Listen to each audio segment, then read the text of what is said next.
So, the reading strategy I chose is the modeled reading strategy, where the teacher will read to the students while asking questions to make sure students are grasping at what the text means during the process of storytelling. So, I believe that this creates a room full of curious minds as questions will be prompted to keep their interest engaged. Comprehension is something I have always struggled with, but having a reader ask questions during the process can benefit engagement while also listening to a story. So, asking questions like, what do you think blank means when he says blank? Or, have you ever felt this way before? Or, what do you think is going to happen? The goal here is to encourage students to discuss and make connections between personal experiences and the text. An example would be, have you ever been in a similar situation? What did you do? Also, discussions about devices authors and illustrators use is important to provide opportunities for ongoing conversations about devices and illustrators have chosen to influence the reader's interpretation of a text.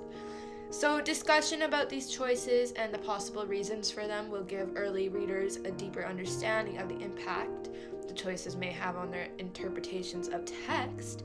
Devices used by illustrators include choice of color, amount of detail included, size of characters, tables, or diagrams relative to others. So basically, the book I am going to be reading today is The Snowy Day by Ezra Jack Keats, and I'm going to change perspective and read it to the children now. Okay, so I got a really special book for us today. Since it snowed outside, I thought that it would be a good idea to bring in this book called The Snowy Day. What do we think this is going to be about, just looking at the cover? Him playing in the snow? Maybe. What else? Him building a snowman? Yeah, there could be potential there. Anything else? Finding things in the snow? Yeah. Well, let's find out.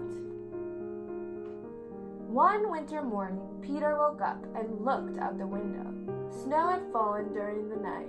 It covered everything as far as he could see. After breakfast, he put on his snowsuit and ran outside. The snow was piled up very high along the street to make a path for walking. Crunch, crunch, crunch, his feet sank into the snow. He walked with his toes pointing out like this, and he walked with his toes pointing in like that.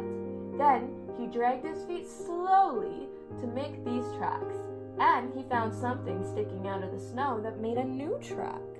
So if we look at this photo right here, it's a straight line. So what do we think he found in the snow? A shovel? Maybe. A plant? Maybe. A stick? Yeah, let's see. It was a stick. Good job. A stick that was just right for smacking a snow-covered tree. Down fell the snow, plop, on top of Peter's head. Oh no, have you guys ever had snow fall on your head? It's not very nice, hey? It's pretty cold. He thought it would be fun to join the big boys in the snowball fight, but he knew he wasn't old enough, not yet.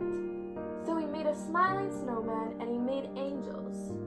He pretended he was a mountain climber. He climbed up a great big tall heaping mountain of snow and slid all the way down. Is Peter having fun on his own even though he couldn't play with the big kids? Yeah, I think he is too. He picked up a handful of snow and another and still another. He packed it round and firm and put the snowball in his pocket for tomorrow. Then he went into his warm house. He told his mother all about his adventures while she took off with his wet socks. What do you think is going to happen to his snowball that he put in his pocket? You think someone's going to take it? No. You think it fell out? No. What do we think happened? Yeah, maybe it melted. Let's find out. He thought and thought and thought about his adventures. Before he got into bed, he looked in his pocket.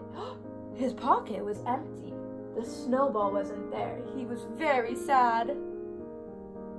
As you can see in this illustration right here, you can see that there's a wet spot where his pocket is. So that kind of gives us a clue that it didn't, in fact, melt. So good job, guys.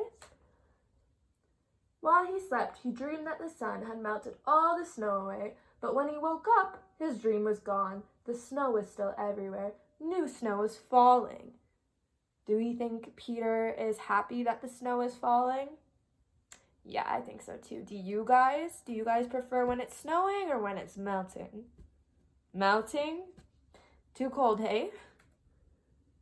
After breakfast, he called to his friend from across the hall and they went out together in the deep, deep snow.